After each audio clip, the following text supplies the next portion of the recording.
Yo, what's up, Scorpio? Welcome to your monthly forecast for the month of April 2016. For the majority of the month of April, the sun is going to be in the sign of Aries. For you as a Scorpio, the sign of Aries is your sixth house. That has to do with your work, your everyday life, and your health. So the sun is going to be in this area until April 19th. So this is going to be the primary focus of your life up until April 19th. And then on April 19th, the sun is going to shift into the sign of Taurus. Taurus is your seventh house of one-on-one relationships. So the focus is going to move more towards a one-on-one relationship type focus towards the end of the month. So those are the primary themes for the month of April 2016 for you, Scorpio. Now I'm going to talk about some more major specific astrological events that are set to occur in the month of April 2016 and what they mean for you, Scorpio. On April 5th, Venus, the planet of love, enters Aries. Aries is once again, your sixth house of work, everyday life, and health.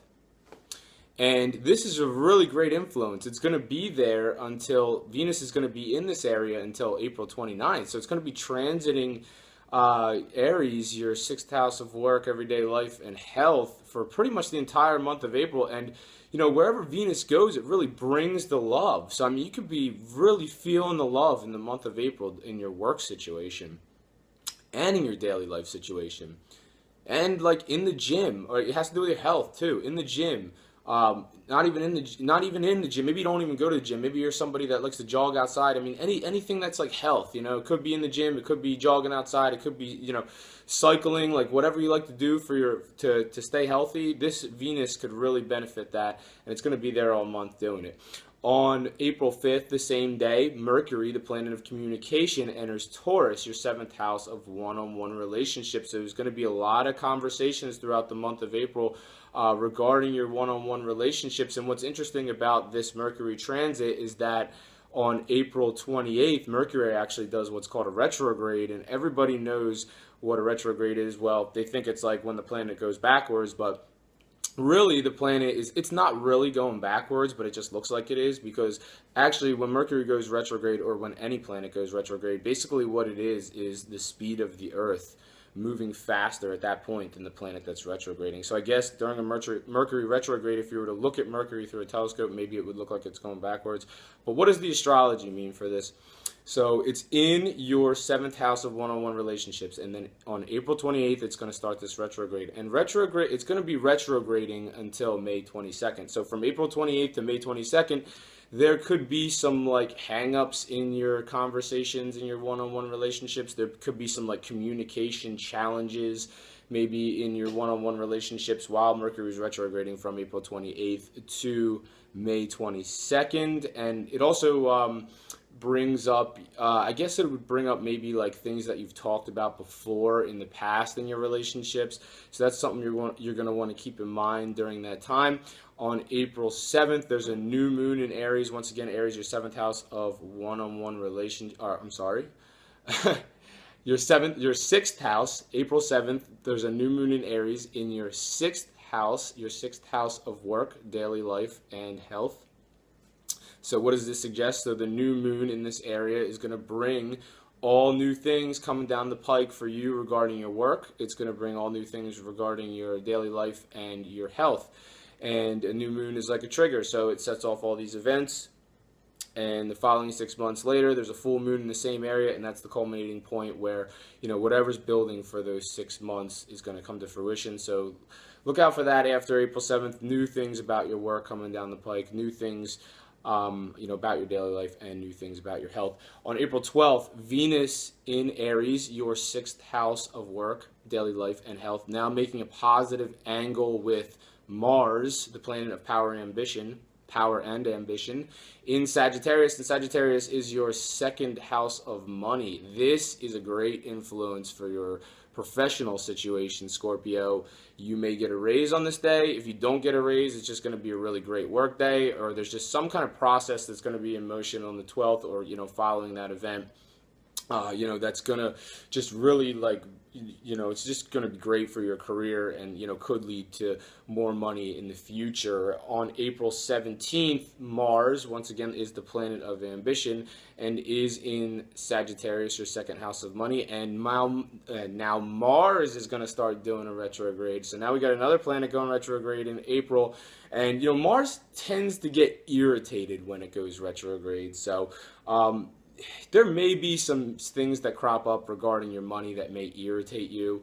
I mean, I don't know if you could think of anything that irritates you regarding money. Maybe it's just some kind of expense that's going to come out of nowhere, and you're like, I don't have the money for this. You know what I mean? So, I mean, it could be something similar to that, but you want to watch out for anything, that could cause you irritation regarding your money situation after April 17th. On April 18th, Pluto is in your third house of communication. Pluto is in Capricorn, and it's actually going to go retrograde. So now we have another planet going retrograde in the month of April. This is the third planet that's going to be going retrograde in the month of April, and this one's on April 18th. And Pluto is going to be retrograding for a while, and he's going to be retrograding until September 26th. So I mean, this Pluto is in your communication house, your third house of communication, and all spring and all summer, it's going to be what Pluto does when it goes retrograde. It's going to be shaking off old processes. And with it being in your third house of communication, this is going to shake off old ways of communicating.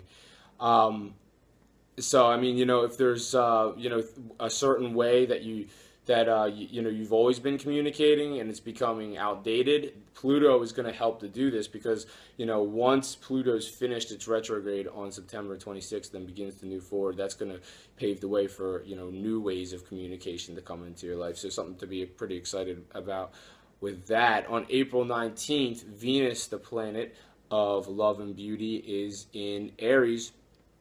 Once again, Aries, your sixth house of daily life, work, and health. And it's actually going to be making a challenging aspect to Pluto, which is in Capricorn, your third house of communication. So it sounds like you're having some difficult conversations, at work. And, with Venus, the planet of love, being in the mix, it's like, you may already be romantically involved with someone who's in the same industry as you. I mean, who knows, maybe they could even be in the same office. They don't even necessarily have to be in the same office or in the same company. But, if you work in a particular industry, with Venus being there, that suggests, maybe there's a love interest there. And you might be having some challenging conversations there on April 19th. And on April 22nd, there is a full moon in your sign. And this is really great because you're probably just coming out of a period where maybe you felt, I don't know, like you weren't much in the spotlight. Maybe you're off to the side a little bit. And a full moon is like a spotlight. I mean, it's so bright. So, think about a full moon in your first house of self. So Scorpio, you are Scorpio. That's your first house of self.